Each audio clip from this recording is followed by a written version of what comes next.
Assalamualaikum warahmatullahi wabarakatuh.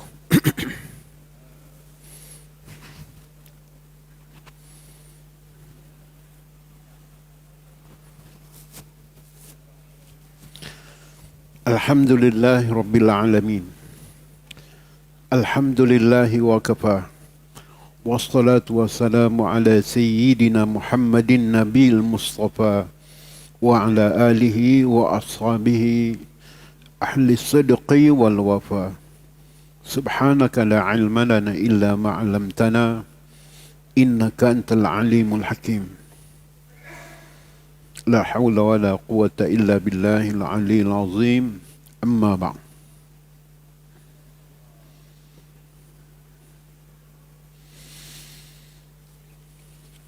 Kita memulakan pertemuan ini seperti biasa dengan Ummul Quran. Al-Fatihah. A'udzubillahi minasyaitonir rajim. Bismillahirrahmanirrahim. Alhamdulillahirabbil alamin. Ar-Rahmanir Rahim. Maliki Iyyaka na'budu wa iyyaka nasta'in. Ihdinas siratal mustaqim. Siratal ladzina an'amta 'alaihim ghairil maghdubi 'alaihim waladdallin. Amin. Alhamdulillah. Puji syukur kehadirat Allah Subhanahu wa taala. Bertemu kita malam ini untuk menyambung buku wasiat agama dan nasihat keimanan. Puji syukur kehadirat Allah Subhanahu wa taala diberi kelapangan masa, kesihatan badan. Kita menyahut seruan Allah. Mari sama-sama menunaikan solat hayya 'alas salah hayya 'alal falah dan menuju kepada kejayaan. Mudah-mudahan Allah Ta'ala memberi kejayaan dunia dan akhiratnya, insyaAllah. Amin ya Rabbal Alamin. Tuan-tuan yang dirahmati Allah Subhanahu wa Ta'ala, Tuan pengurusi yang saya hormati, Tuan Imam, para imam, tidak lupa ahli jawatan kuasanya, seterusnya para asatizah, para ilmuwan yang turut hadir pada malam ini, tidak lupa juga pimpinan-pimpinan masyarakat. Muslimin muslimat rahimakumullah, moga kita semua sentiasa berada di dalam rahmat Allah Subhanahu wa taala. Tuan-tuan yang dirahmati Allah, malam ini kita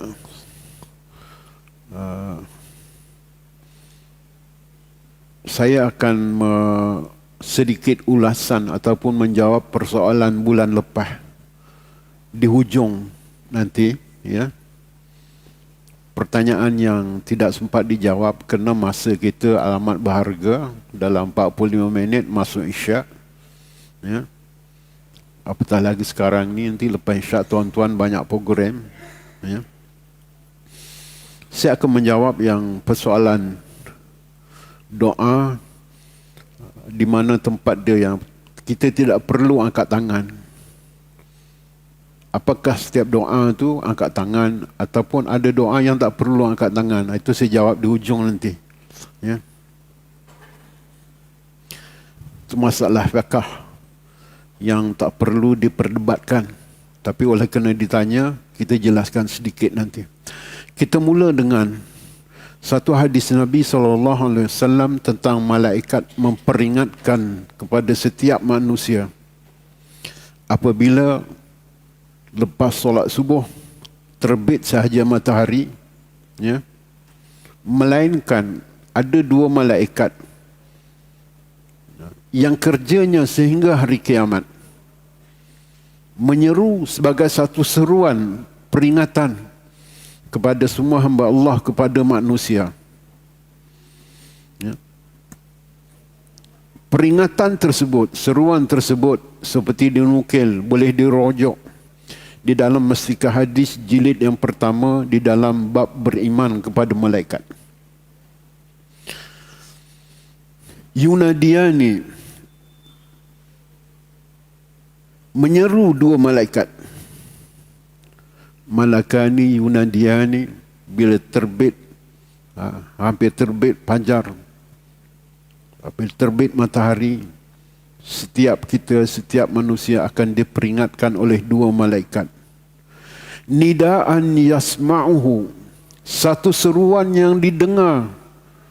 Ya, khalqullah kulluhum, semua hamba Allah, seruan itu didengar. Ghaira saqalain, melainkan dua hamba Allah yang tidak dapat mendengarnya, iaitu jin dan manusia. Seruan malaikat itu semua didengar oleh semua hamba Allah, makhluk Allah, kecuali makhluk Allah yang bernama jin dan manusia tidak dapat mendengarnya. Apa seruannya? Ya ayuhan nas, malaikat peringatkan wahai manusia. Kerjanya itulah setiap hari. Seperti juga kita duduk ini. Apa kerja malaikat yang khusus untuk orang duduk majlis seperti ini? Allahumma fir lahu warhamhu. Allahumma fir lahu warhamhu.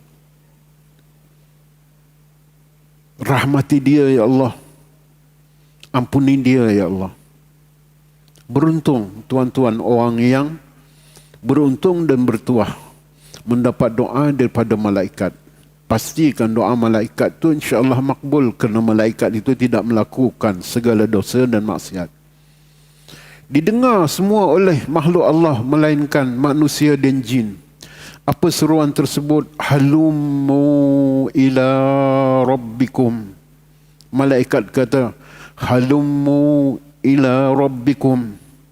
Berbaktilah kamu wahai manusia kepada Tuhan kamu dengan melakukan amal-amal soleh. Innama qalla wa kafa khairun mimma kasurat wa alha.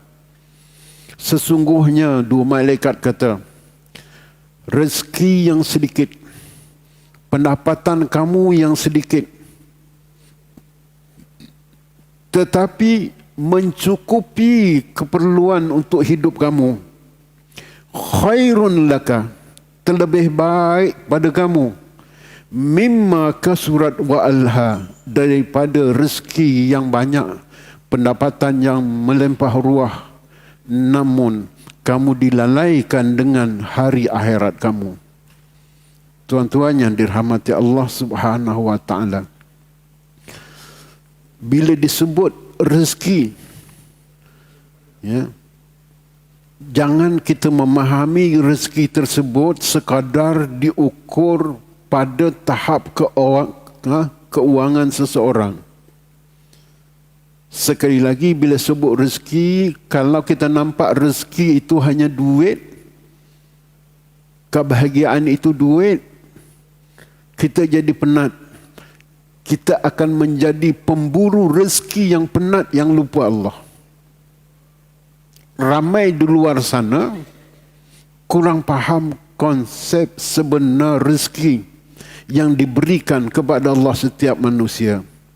Terkadang mereka hanya nampak wang ringgit dan kekayaan itulah rezeki.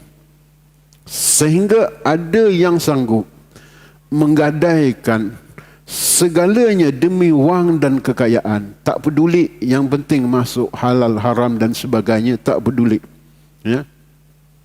Hakikat rezeki itu, kalaulah rezeki itu berbentuk keuangan, kalaulah kebahagiaan itu, rezeki itu, kebahagiaan itu berbentuk diukur daripada keuangan dan kekayaan, tentunya Qarun orang yang paling kaya, tetapi oleh kerana derhaka kepada Allah, Allah Ta'ala binasakan.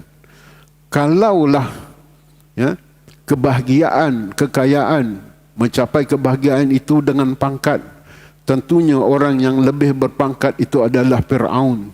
Fir'aun juga derhaka kepada Allah. Akhirnya Allah Ta'ala binasakan.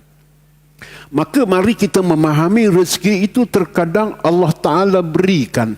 Terkadang Allah Ta'ala kurniakan kepada kita badan yang sehat. Itu rezeki. Allah Ta'ala kurniakan kelapangan masa. Itu rezeki. Sebagaimana Rasulullah menyebut ni'matani. Dua nikmat yang dilupakan oleh manusia, as-sihah wal faragh, sihat dan kelapangan masa. Badan yang sihat itu rezeki. Siapa yang pernah sakit, dia tahulah tidak ada makna lagi duit, kekayaan tak ada makna. Kalau dah terlantar dekat atas katil, tak ada makna dah. Siapa yang pernah masuk hospital, dia tahulah. Waktu tu yang nak doanya minta sihat badan. Dunia, duit ni tak ada. Tak fikirlah. Ya. Tuan-tuan yang dirahmati Allah Subhanahu wa ta'ala. Apa maknanya? Rezeki melimpah ruah, duit yang banyak, rumah yang besar, kereta yang besar, badan tak sihat. Duit banyak, juta-juta, badan tak sihat, semua benda tak boleh makan. Bilis dia tak boleh makan, gaut. Daging lembu tak boleh makan, gaut juga. Daging kambing, lagi dia trauma, dia kata kambing lagi panas. Itulah pendapat dia, sedangkan kambing tak ada lemak, tak ada apa. Tak boleh juga. Apa yang boleh makan? Kobis putih dengan bubur je, Ustaz. Contoh, duit banyak, apa mana? Biarlah kita seperti ini. Ya, sihat tubuh badan. Terkadang rezeki itu, ya, Allah Ta'ala berikan anak yang berjaya, itu rezeki. Allah Ta'ala kurniakan isteri yang solehah, itu rezeki. Allah Ta'ala kurniakan suami yang menjaga solat, datang majlis ilmu, itu juga rezeki. Allah Ta'ala kurniakan jiran yang baik, itu juga rezeki. Allah Ta'ala kurniakan pemimpin yang adil, itu juga rezeki yang besar. Sebagaimana di zaman Abbasiyah, ya, Umar Abdul Aziz, pemerintah yang adil, sehinggakan kehidupan rakyat ketika itu hampir tidak ada yang nak menerima zakat. Tuan-tuan yang dirahmati Allah, itu juga rezeki. Bila sebut rezeki, tuan-tuan, mari kita lihat sedikit pandangan ahli tasawuf. Boleh ke Ustaz cari harta, nak cari kekayaan, nak jadi pemimpin, nak jadi apa kata Ataullah Skandari dia dalam kitab hikam dia, di dalam bab Al-Uyub Al-Batiniyah, keaiban batin. Di antara keaiban batin itu, Ataullah Skandari kata, hubbul mal wa hubbul jah. Cinta dunia dan cinta al-jah. Cinta nak dapatkan pangkat, cinta nak menjadi ketua. Hubbu ni, hubban jamma itu gila harta, gila pangkat. Itu bahasa kasarnya. Namun Ataullah Skandari, hubbud dunia jinsaini. Dia kata cinta dunia tu dua jenis. Jadi tuan-tuan, kita carilah dunia ni macam mana, dua jenis macam mana. Termasuk di bawah syariat ke, ataupun termasuk yang dicela, ataupun termasuk yang tidak dicela. Pertama, dia ada dua jenis orang gila harta ni, cinta harta yang melampau ini. Yang pertama, Allah kata hubbul mali ainihi. Dicinta harta tu ainnya. Ainnya benda yang dinampak. Ya. Dia contoh. Ainnya tu apa? Contoh duit. Setiap hari duit tu disimpan, dicium, dapat disimpan, dicium, masuk bank. Dapat disimpan, dicium, masuk bank. Ini yang pertama. Terlampau sayang dengan duit tersebut. Setiap hari dikumpul, diciumnya. Sehingga kan dia belanja, pakai baju-baju yang murah-murah, makan-makan yang murah-murah. Kalau makan dengan kawan-kawan, tak pernah dia belanja kawan. Ya. Ini yang dicela. Duit ada, ajak makan dengan kawan-kawan, diikut. Tapi waktu bayar, dia akan sakit perut pergi tandas.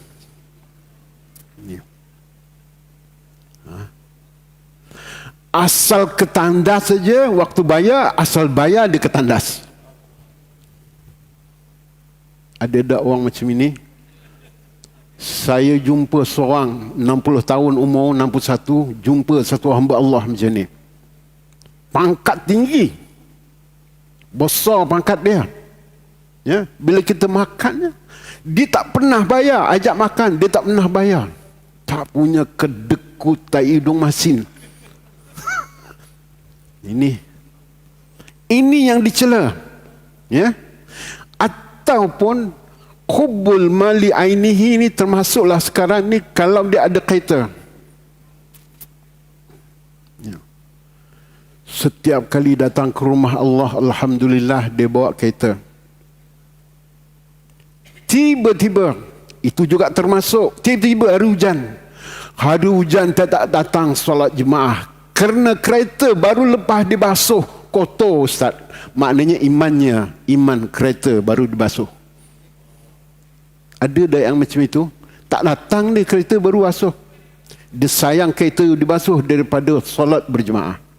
Ada jenis macam ini. Itu yang dinamakan ya hubbun mal li ainihi. Yang kedua, dua jenis. Yang keduanya, ya, ini mudah-mudahan kita termasuk hubbul mal lil birri wassillati watta'ati. Dia cinta harta, dia gila harta, dia sayang harta kerana untuk bil birri, untuk berbuat baik, lisillati, untuk disilaturahim, litaati, untuk ditaat kepada Allah. Dengan duit tersebut, ya, dia bercita-cita, aku sayang duit ni ya Allah, bukan saja-saja aku simpan duit ni untuk aku pergi haji ke Mekah. Dengan duit ni ya Allah, aku akan keluarkan zakat. Dengan aku memang sayang duit ni ya Allah, lebihnya aku nak sedekah. Aku sayang duit ni ya Allah, aku nak infak. Aku sayang duit ni ya Allah, aku nak bantu orang sakit. Dengan duit rezeki yang kau berikan ni ya Allah, aku nak membantu orang-orang yang belajar fisabilillah. Dengan duit yang kau beri ni ya Allah, aku nak bina masjid. Ini laisa, ya, tidaklah min uyubi, dia tidak termasuk sayang harta, gila harta yang tercela, kerana dia ada matlamat dibelanjakan mengikut syariat. Okey. Dengan dua tadi jelas, saya tak perlu ulang. Kita kat mana? Cinta harta kerana hawa nafsu ataupun cinta harta kerana lil birri wassillati watta'ati. Sama ada kita cinta tu kerana nak berbuat baik, ataupun cinta harta tadi kerana hawa nafsu. Tuan-tuan yang dirahmati Allah Subhanahu wa taala. Dia gini, akhirnya sebelum masuk al-jah, ya, gila pangkat, akhirnya Allah kata begini, ya, pandanglah rezeki itu, ya, kepada orang yang memberi rezeki. Bukan rezeki itu daripada kebijaksanaan kita, bukan daripada kehebatan kita. Kalaulah rezeki itu kita memandang daripada usaha kita, kehebatan kita, kepandaian kita, kita akan menjadi orang yang bakhil. Bila dapat rezeki, ya Allah, hakikatnya rezeki ini daripada kamu, ya Allah. Pandanglah kepada orang yang memberi rezeki. Pandanglah kepada Ar-Razzaq, orang yang memberi rezeki. Kalau rezeki itu kita anggap kehebatan aku bekerja, kepintaran aku, kita akan menjadi orang yang bakhil. Tuan-tuan yang dirahmati Allah, hakikat harta itu pinjaman Allah. Al-malu malullah. Harta itu pinjaman Allah. Ya, di akhirat nanti akan dihisab. Baik. Habis. Hubbul jah. Ada orang gila pangkat, gila kuasa, tak peduli, ya. Gila kuasa ini juga, ya, ada dua. Yang pertama, gila kuasa yang tercela. Dengan pangkat, ya, dengan dia dapat jadi ketua tersebut, dengan pangkat tersebut, dia salah guna kuasa. Dengan pangkat tersebut, digunakan dengan pangkat tersebut untuk dia menghimpun harta. Dengan pangkat tersebut digunakannya untuk menundukkan manusia di sekelilingnya. Ada orang yang gila pangkat, dah dapat pangkat jadi ketua, dia ambil kesempatan di sana untuk menundukkan semua manusia. Dia ambil kesempatan di sana untuk mengumpul harta. Dia ambil kesempatan di sana untuk salah guna kuasa. Ini gila hubbul jah yang tercela. Ada pun yang kedua, ini yang penting, ya. Dalam hikam dia kata, di penutup mukadimah, walaupun setengah jam, lepas tu saya nak jawab, tapi ini penting, ya. Lau hubbul jah li'a'la kalimatullah. Allah kata, kalaulah dia gila kuasa tersebut li'a'la, untuk meninggikan kalimah Allah, li dinil Islam, untuk kerana Islam, liang suruh dinhu, dia rebut kekuasaan itu, yang dia nak jadi ketua itu, liang suruh dini, kerana dia nak membantu, nak menolong agama Allah, liang sirul mazlum, dan dia mengambil ketua itu, dia merebut untuk jadi pimpinan itu kerana nak membantu orang kena zalim. Ini laisa minal uyubi hubbul jah yang begini, cinta ketua, cinta gila pangkat yang begini, dia tidak termasuk perkara yang dicela. Malah yang begini digalakkan, dan kita kena bantu orang yang nak mengambil kekuasaan. Demi apa? Liang suruh dini, kena mempertahankan, nak menolong agama Allah. Ini tidak dicela. Ustaz, orang tasawuf cakap macam ini, ya. Ingat, orang tasawuf ni berwirid aja. Sebab engkau tak tahu, orang tasawuf ni berperang. Pengarang kitab Kiai Arsyad Al-Banjari, berapa punya banyak kitab dia, waliullah, perang lawan Belanda. Kita tasawuf sikit je dah kan main lagi wirid. Bukan wirid, orang tasawuf. Dia orang tasawuf tapi dia faham ni. Pengarang kitab Hikam, lahir di Iskandariah, dimakamkan di Kahirah, ya. Masjidnya dia kat sana. Pergilah dengan niat yang baik. Dia wali kutub di zamannya. Pergi dengan niat yang ikhlas, kita akan mencium bau wangi semerbak. Kita masuk itu, ya, 5 meter, 6 meter, kita dekat dengan makam dia, dekat kubur dia, wangi semerbak yang tak boleh diceritakan. Itu pengarang kitab Hikam yang dibaca Masjid Asy-Syarif. Kat sini ada baca tak kitab Hikam? Tak ada. Hikam Athaullah Iskandari ada baca kat sini? Ada? Bagus. Ustaz tu hebat yang baca kitab Hikam tu. Baik, habis. Tuan-tuan yang dirahmati Allah, mengambil kekuasaan kerana nak menolong agama Allah bukan tercela, malah disuruh. Baik, habis. Saya nak baca pertanyaan tadi. Ada masa lagi tak?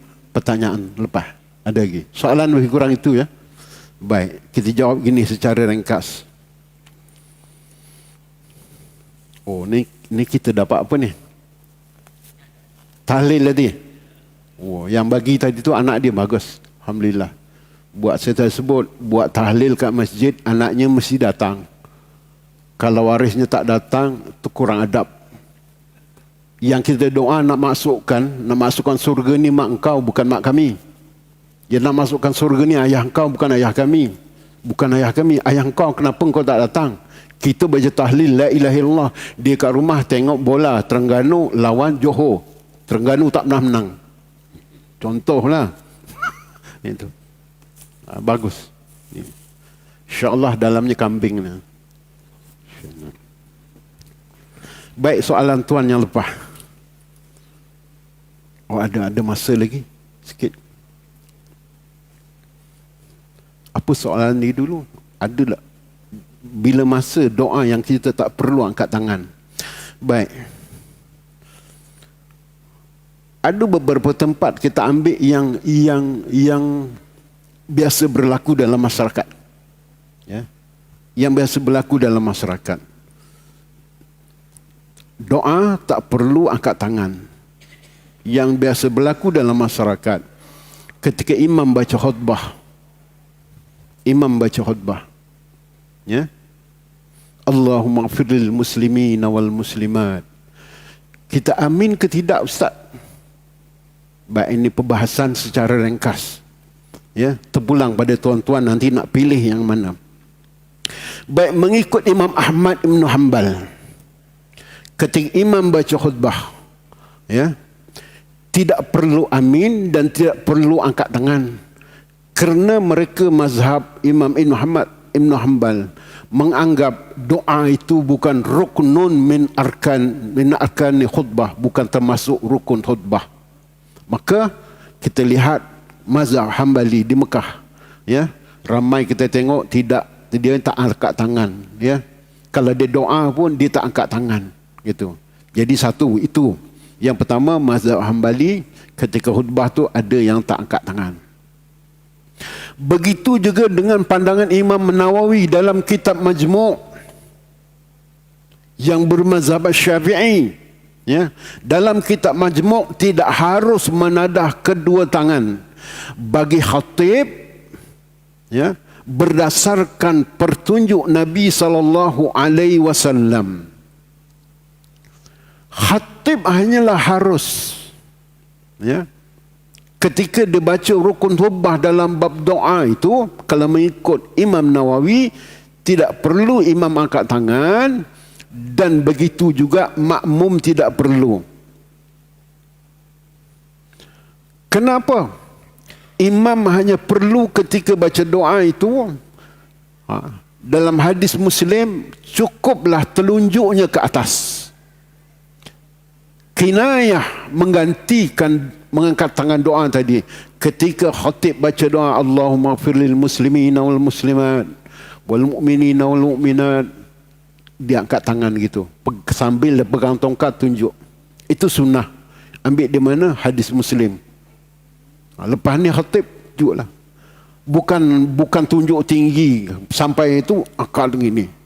Bukan, itu khatib satu Malaysia, itu tak ada lah. Bukan macam tu. Pegang aja tongkat tu, pegang sebelah kanan atau sebelah kiri, pegang. Ya. Okey. Maknanya dalam kitab Majmu' li Imam Nawawi itu juga tidak digalakkan. Bagi makmum, perselisihan pendapat. Bab imam semua tak ada angkat tangan. Dan itu telah kita amalkan. Bagi makmum, persoalan saudara kita angkat tangan ke tidak, Ustaz, ya. Maka pendapat yang pertama, tidak harus makmum mengangkat tangan seperti kerana mengikut imam. Kerana makmum asalnya mengikut imam, iaitu mengikut khatib, ya. Khatib tidak angkat tangan, maka makmum juga tidak angkat tangan, sebab kita kena ikut khatib, kena ikut imam. Dan tidak juga dilakukan oleh para sahabat. Itu dalam kitab Majmu'. Habis. Pendapat yang lain daripada ulama. Ini pendapat yang lain pula, ya.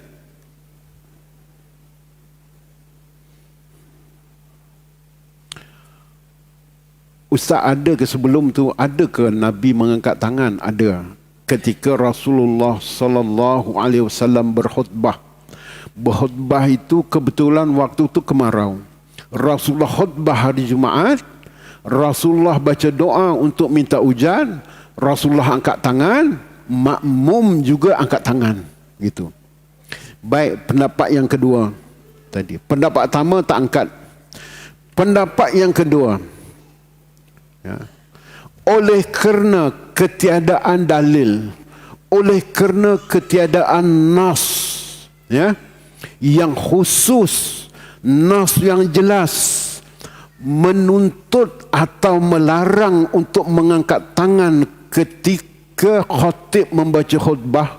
Seulang lagi sekali, ya, oleh kerana ketiadaan dalil yang khusus, dalil yang jelas, ya, sama ada menuntut kita angkat tangan ataupun melarang kita angkat tangan, ketika khatib membaca doa dalam khutbah, maka ia berbalik kepada hukum asal. Apa hukum asal? Hukum asal berdoa itu harus mengangkat tangan. Dengan sabda Rasulullah sallallahu alaihi wasallam, diperkuatkan dengan sabda Rasulullah sallallahu alaihi wasallam, inna rabbikum tabaraka ta'ala hayyun karimun, sesungguhnya Tuhan kamu tabaraka ta'ala yang maha tinggi, yang maha hebat, hayyun karimun, sifatnya itu pemalu dan mulia, yastahi min abdihi, Allah Ta'ala itu merasa malu terhadap hambanya, iza rafa'a, apabila hambanya mengangkat yadaihi, kedua tangannya, ilaihi, memohon doa kepadanya, kepada Allah, ayyuraddahuma sabran, Allah Ta'ala malu melihat hambanya. Bila hambanya berdoa mengangkat tangan, Allah Ta'ala malu kalau dia tidak bagi hambanya itu balik dengan sabran, dengan tangan kosong.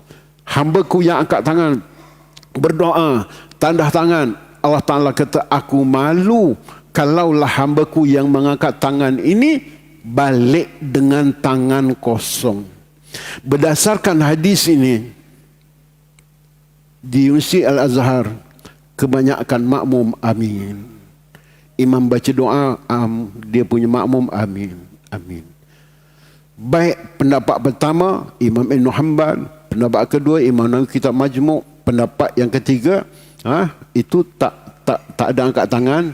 Pendapat yang kedua boleh angkat tangan. Mana satu kami nak ikut, Ustaz? Ketika imam berkhutbah baca doa, yang angkat tangan amin, betul. Yang tak angkat tangan dia amin dalam hati juga betul.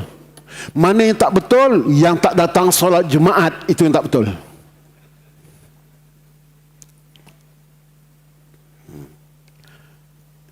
Bab ni jangan ditimbulkan. Saudara yang bertanya dengan takdirnya pertanyaan tersebut, malam ni kita dapat ilmu. Ya. Kalau sebelum ni kita angkat-angkat tangan ikut-ikut tanya dalil mana, malam ni kita dapat pengukuhan ilmu. Yang angkat tangan jangan dikatakan dia salah. Yang tak angkat tangan jangan dikatakan dia salah dengan ilmu yang kita ada. Yang salah yang tak datang solat Jumaat. Seperti juga orang solat subuh, yang berkunut betul, yang tak berkunut juga betul. Jangan bid'ahkan, jangan salahkan. Yang salah yang tak datang solat subuh. Ini benda selesai lama dah. Tapi pertanyaan tuan tu baguslah. Maknanya malam ni aku angkat tangan, selama ni aku angkat. Tengok orang angkat, aku angkatlah Ustaz. Malam ni angkat sebab tidak ada dalil yang khusus, dan asal doa itu angkat tangan. Datangnya dalil hadis daripada Abu Daud, daripada Imam Tirmizi, hadis yang saya bacakan tadi. Maka sebahagian angkat, sebahagian tak angkat. Dua-dua betul. Jelas. Kalau dah jelas, faham. Dah faham, cukup berhenti sekedarnya. Sebab dah faham. Baik. Cuma saya nak sebut satu. Ni habis bab ni.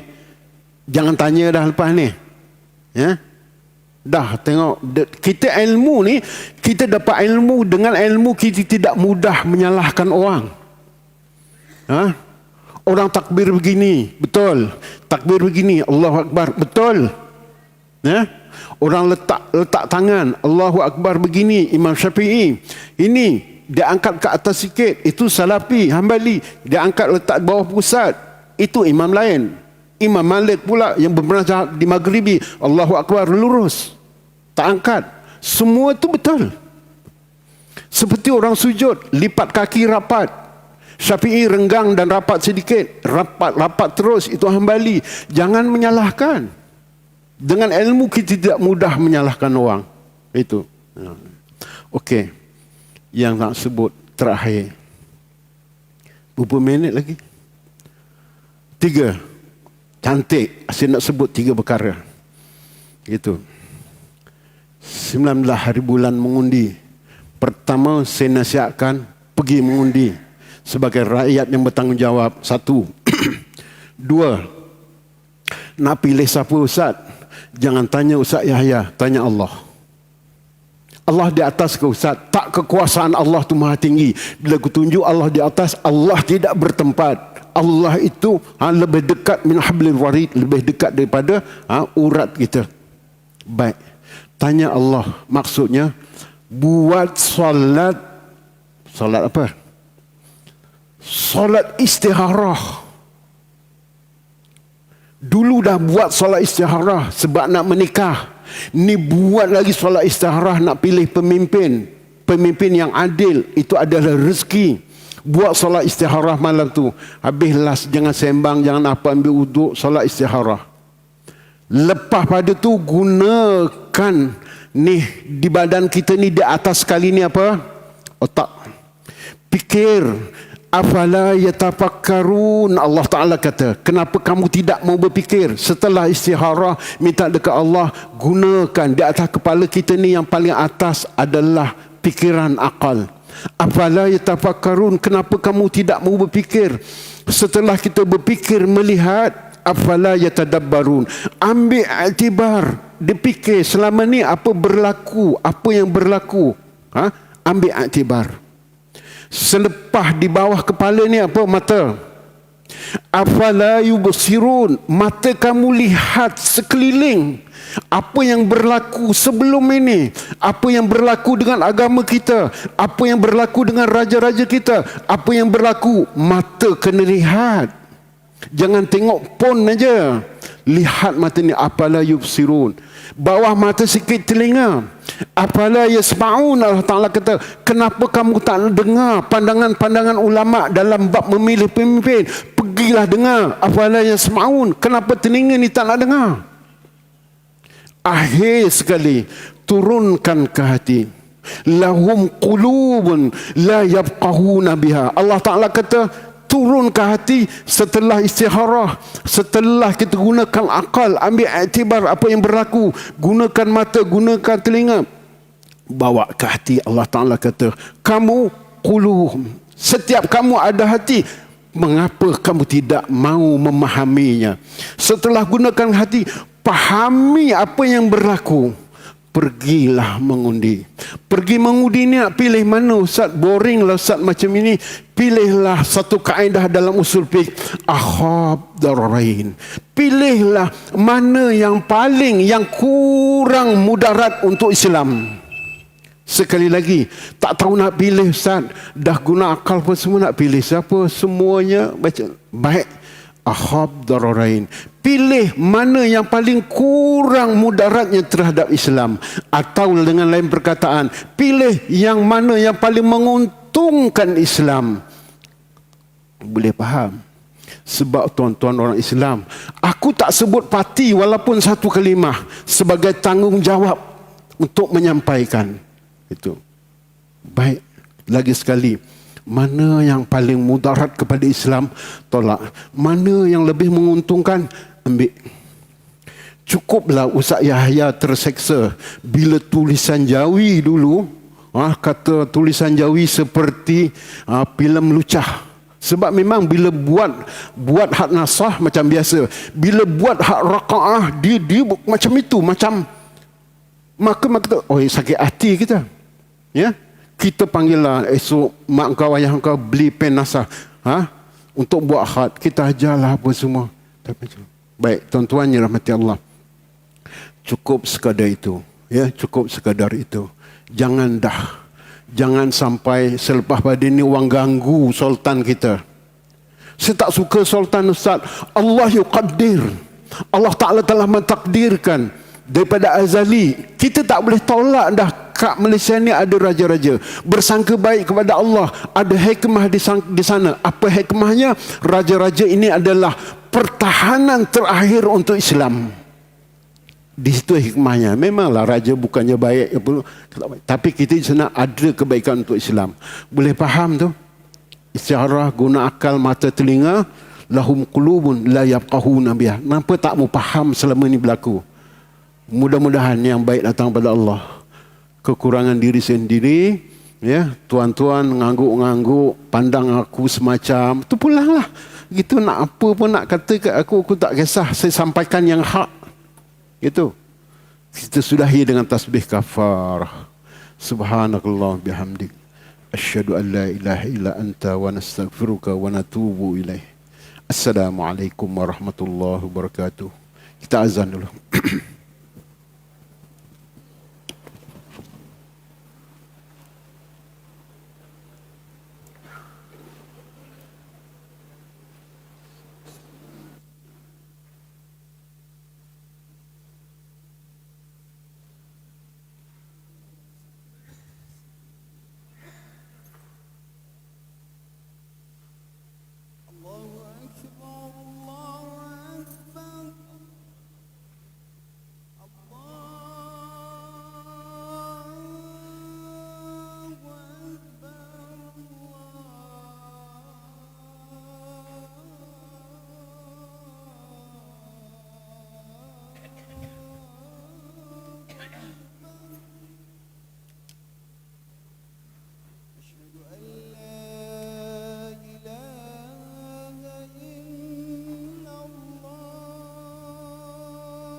أشهد